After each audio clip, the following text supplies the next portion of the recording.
আপনি যখন বাইবেলের সুসমাচার পুস্তকগুলি পড়বেন তখন আপনি নিশ্চয়ই পড়ে থাকবেন এক জায়গায় লেখা আছে যে প্রভু যিশু দুষ্ট আত্মাদেরকে শূকরের দলের মধ্যে যাওয়ার আজ্ঞা দিয়েছিলেন।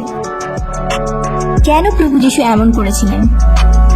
দুষ্ট আত্মাদেরকে কেনই বা প্রভু যিশু শূকরের পালের মধ্যে দিয়ে যাওয়ার জন্য আজ্ঞা দিয়েছিলেন? এই প্রশ্নেরই উত্তর আমরা এই ভিডিওতে আলোচনা করব।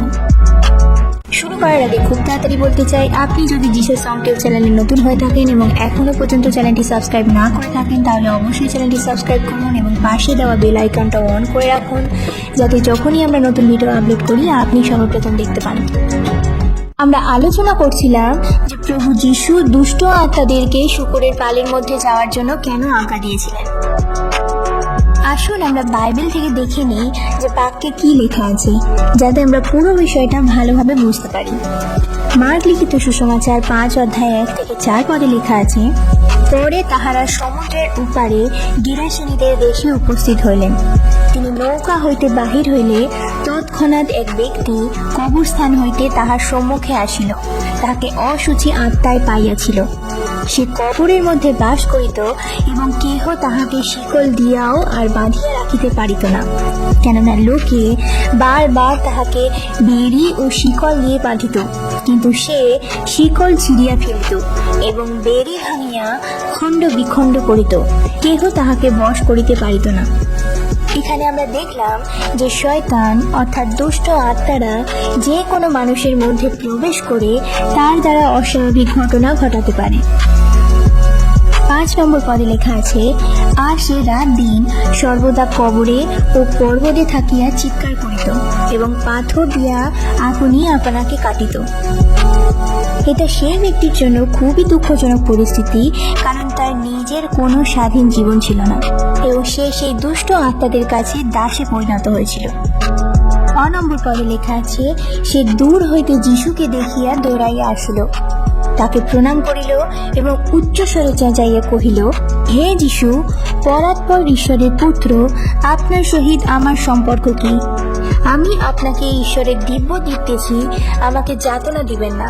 কেননা তিনি তাহাকে বলিয়াছিলেন, হে অশুচি আত্মা, এই ব্যক্তি হইতে দূর হও। এখান থেকে আমরা জানতে পারি যে দুষ্ট আত্মারাও জানে যে প্রভু যিশু আসলে কে। হতে পারে সেই আত্মারা অনেকে মিলে জোট বেঁধেছিল এবং সেই সঙ্গে তারা শক্তিশালীও ছিল, তবুও তারা প্রভু যিশুর সামনে নত হয়েছিল। এটা আমাদের স্পষ্ট দেখায় যে ঈশ্বরের ক্ষমতা শয়তানের থেকেও বেশি। শয়তান শক্তিমান হলেও ঈশ্বর সর্বশক্তিমান। এরপর 9 পদ থেকে লেখা আছে, তিনি তাহাকে জিজ্ঞাসা করিলেন যে তোমার নাম কি?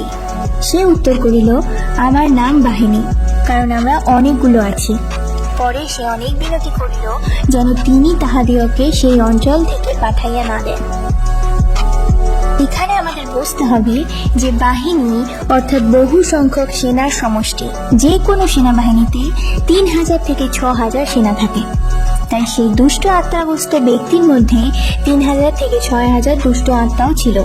তারা প্রত্যেকে প্রভু যিশুর সামনে নত হয়েছিল। এরপর 10 থেকে 12 পদে লেখা আছে, এই স্থানে পর্বতের পাশে এক বৃহৎ শূকর পাল চড়িতেছিল, আর তাহারা বিনতি করিয়া কহিল, ওই শূকরগুলির মধ্যে প্রবেশ করিতে আমাদিগকে পাঠিয়ে দিন। আমরা দেখে থাকি যে শয়তান মানুষের মধ্যে বাসা বেঁধে থাকতে ভালোবাসে। অনেক সময় বাইরে থেকে দেখে বোঝা যায় না, তারা লুকিয়ে বসে থাকে সেই ব্যক্তির মধ্যে এবং তারা নিজেদেরকে প্রকাশও করতে চায় না, যার জন্য অনেক ব্যক্তিরা জানতেও পারে না যে তাদের মধ্যে শয়তান বাসা বেঁধে আছে। যতক্ষণ না ঈশ্বরের বাক্যকে আমরা তার সামনে তুলে ধরি এবং যখন সেই ব্যক্তিটি ক্রুশের কথা শোনে, প্রভু যিশুর রক্ত তাকে স্বাধীন করে, শয়তানের দাসত্ব থেকে মুক্তি করে, ততক্ষণ না সে তার মধ্যে লুকিয়ে বসেই থাকে, কারণ তারা আগে এই ধরনের কথা কখনোই শোনেনি। এই জন্যই অনেক সময় দেখতে থাকবেন মণ্ডলীতে যখন পবিত্র আত্মা দ্বারা পরিচালিত হয়ে প্রকৃত সুসমাচার প্রচার হয়, তখন সেই দুষ্ট আত্মা পীড়িত ব্যক্তিটির মধ্যে দিয়ে দুষ্ট আত্মা বেরিয়ে আসতে চায়। এর পরের বাক্য 13 পদ থেকে 15 পদ পড়লে আমরা জানতে পারি, সেখানে লেখা আছে, তিনি তাহাদিগকে অনুমতি দিলেন। তখন সেই অশুচি আত্মারা বাহির হইয়া শূকরদের মধ্যে প্রবেশ করিল। তাহাতে সেই শূকর পাল কম বেশি 2 সহস্র শূকর মহাবেগে দৌড়াইয়া ঢালু পার দিয়া সমুদ্রে গিয়া পড়িল এবং সমুদ্রে ডুবিয়া মরিল। তখন যাহারা সেইগুলোকে চড়াইতেছিল তাহারা পলায়ন করিয়া নগরী ও পল্লীতে পল্লীতে গিয়া সংবাদ দিল। তখন কি ঘটিয়াছে দেখিবার জন্য লোকেরা আসিল এবং যীশুর নিকটে আসিয়া দেখে সেই ভূতগ্রস্ত ব্যক্তি যাহাকে বাহিনী ভূতে পাইয়াছিল সে কাপড় পরিয়া সুবোধ হইয়া বসে আছে। প্রভু যীশুর সাথে সাক্ষাৎ হওয়ার পর সে এক আলাদা মানুষে পরিণত হয়েছে। প্রভু যীশু তাকে শয়তানের দাসত্ব থেকে মুক্তি দিয়েছে এবং একজন নর্মাল মানুষে পরিণত করেছে। তাই জন্য তারা ভয় পেয়েছিল প্রভু যীশুর ক্ষমতাকে দেখে। পরে তিনি নৌকায় উঠিলেছেন। এমন সময় যে ব্যক্তিকে ভূতে পাইয়াছিল সে তাহাকে মিনতি করিল যেন তাহার সঙ্গে থাকিতে পারে, কিন্তু তিনি তাহাকে অনুমতি দিলেন না, বরং কহিলেন, তুমি বাটিতে তোমার আত্মীয়গণের নিকটে চলিয়া যাও এবং প্রভু তোমার জন্য যে যে মহৎ কার্য করিয়াছেন ও তোমার প্রতি যে কৃপা করিয়াছেন তাহা তাহাদিগকে জ্ঞাত করো। তখন সে প্রস্থান করিয়া যীশু তাহার জন্য যে যে মহৎ কার্য করিয়াছিলেন তাহা দিকাপলিতে প্রচার করিতে লাগিল। তাহাতে সকলেই আশ্চর্য জ্ঞান করিল। এবার জেনে নেওয়া যাক যে কেন প্রভু যীশু দুষ্ট আত্মাদেরকে শূকরের পালের মধ্যে যেতে আজ্ঞা দিয়েছিলেন। প্রথমত আমরা দেখলাম যে দুষ্ট আত্মারা চাইছিল যে প্রভু যীশু তাদের শুয়োরের পালের মধ্যে দিয়ে যাওয়ার জন্য আজ্ঞা দিক। তার জন্য হয়তো তিনি তাদেরকে আজ্ঞা দিয়েছিলেন। বাইবেলের অভিজ্ঞরা এই বিষয়ে বলেন যে হতে পারে দুষ্ট আত্মারা শরীরের মধ্যে থাকতে পছন্দ করে এবং সেখানে থাকতে থাকতে সেইখানেই বাসা বেঁধে নেয়। এই বিষয়ে মথি 12 অধ্যায় 43 থেকে 45 পদে লেখা আছে, আর অশুচি আত্মা যখন মনুষ্য হইতে বাহির হইয়া যায় তখন জলবিহীন নানা স্থান দিয়া ভ্রমণ করত বিশ্রামের অন্বেষণ করে, কিন্তু তাহা পায় না। তখন সে বলে, আমি যেই স্থান হইতে বাহির হইয়া আসিয়াছি আমার সেই গৃহে ফিরিয়া যাই। পরে সে আসিয়া তাহা শূন্য, মার্জিত ও শোভিত দেখে। তখন সে গিয়া আপনা হইতেও দুষ্ট অপর 7 আত্মাকে সঙ্গে লইয়া আসে, আর তাহারা সেই স্থানে প্রবেশ করিয়া বাস করে। তাহাতে সেই মনুষ্যের প্রথম দশা হইতে শেষ দশা আরো মন্দ হয়।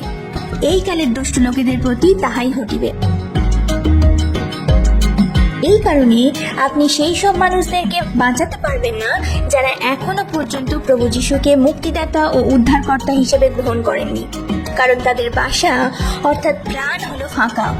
তাদের অবশ্যই সেই ফাঁকা জায়গাটাকে পূর্ণ করতে হবে প্রভু যীশুর দ্বারা এবং ঈশ্বরের কাছে তাদের পাপের জন্য ক্ষমা স্বীকার করতে হবে, আর তবেই সেই ফাঁকা স্থান পূরণ হবে। আর শয়তান সেই ফাঁকা জায়গা দখল করতে পারবে না। দখল তো দূরের কথা, তার ধারে কাছেও আসতে পারবে না। দ্বিতীয়ত, দুষ্ট আত্মারা চাইছিল যে শুয়োরের পালে যেতে, কারণ হয়তো তারা সেই স্থানে থাকতেই চাইছিল না, কারণ আমরা আগেই দেখলাম তারা বেশ কয়েক বছর ধরে সেই ব্যক্তিটির শরীরের মধ্যে বসবাস করছিল।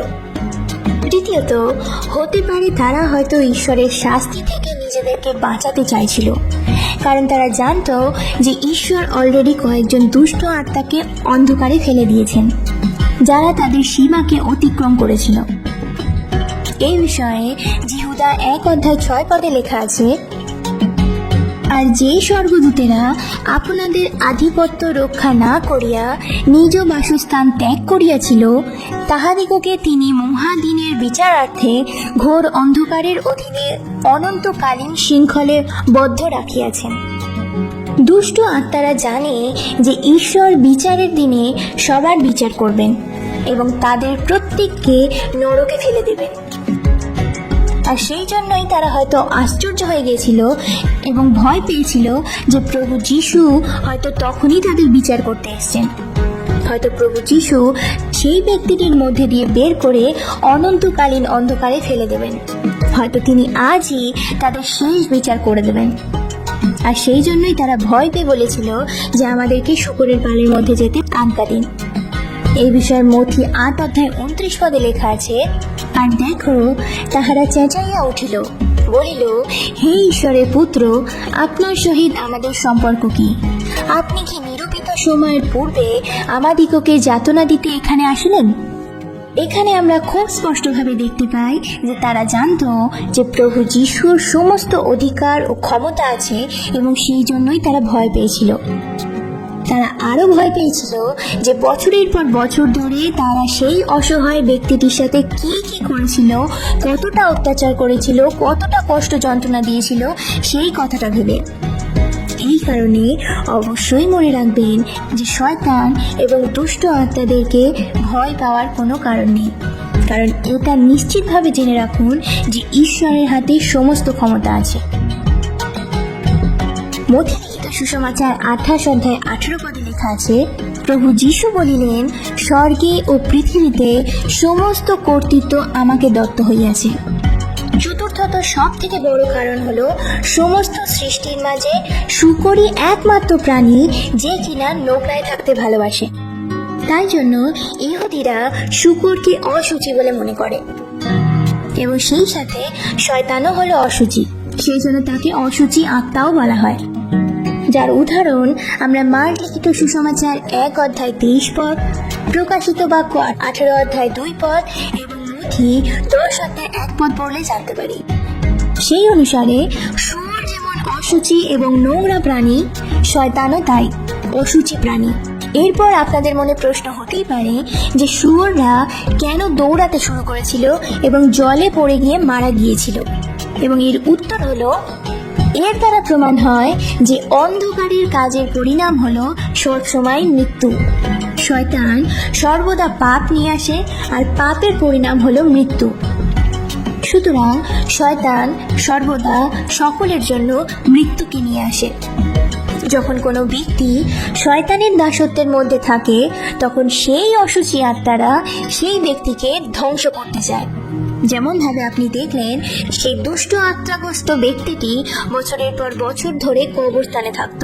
1 পিতর 5:8 বলে, তোমরা উদ্বুদ্ধ হও, জাগিয়া থাকো, তোমাদের বিপক্ষ দিয়াবল গর্জনকারী সিংহের ন্যায় কাহাকে গ্রাস করিবে তাহার অন্বেষণ করিয়া বেড়াইতেছে।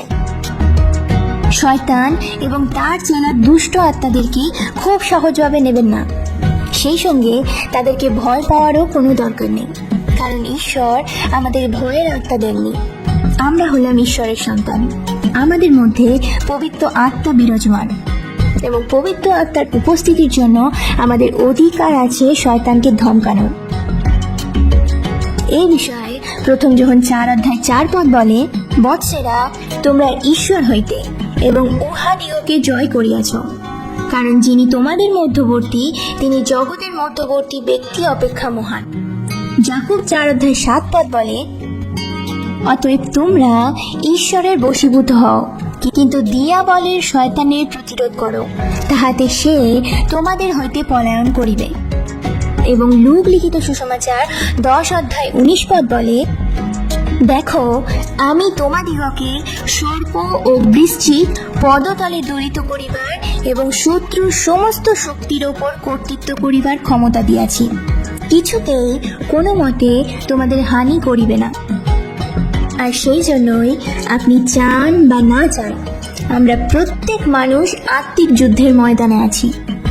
যতক্ষণ না আমাদের মৃত্যু হচ্ছে এবং যতক্ষণ না প্রভু যিশু দ্বিতীয়বার আগমন হচ্ছেন, ততক্ষণ এই যুদ্ধের শেষ হবে না।